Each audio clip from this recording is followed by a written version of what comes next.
pag kinabuhi nga naay katuyuan or living with purpose and direction.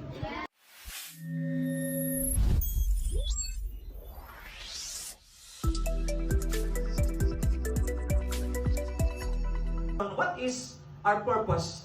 Ano ang katuyuan nimo ning dapitang? Anong katuyuan nimo? Ngano man nangalagad ka sa Ginoo? Kaya pagkabalo ka igsoon sa imong purpose ning kalibutan na dili nimo pangapektuhan ang imong pagpangalagad sa Ginoo tungod sa imong katapad. Tungod sa mga na-discourage. O wala pud kay igsoon na encourage tungod na kay nakita nga ka-inspired gyud ang iyang pagpangalagad.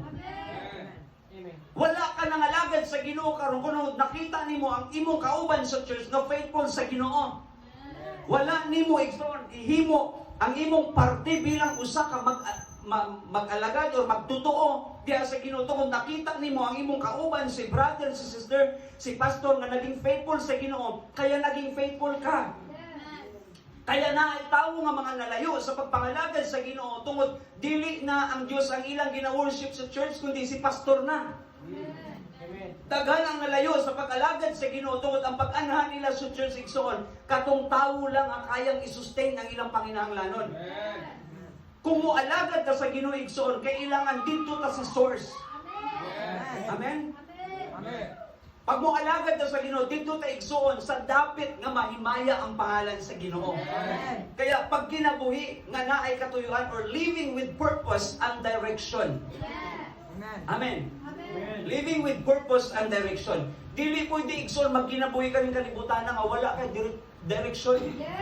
Bisag unsang bagay igsoon mapasakyanan naa na direction.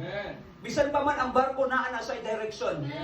Bisag unsa igsoon ning kalibutan naa na siya'y padulngan. Naa na siya'y tamang iginaagian. Naay tamang dalang dapat subayon. Kaya sa atong kinabuhi as Christian igsoon naatay ginasubay, naatay ginaagian nga dalan para igsoon dili ta masaad.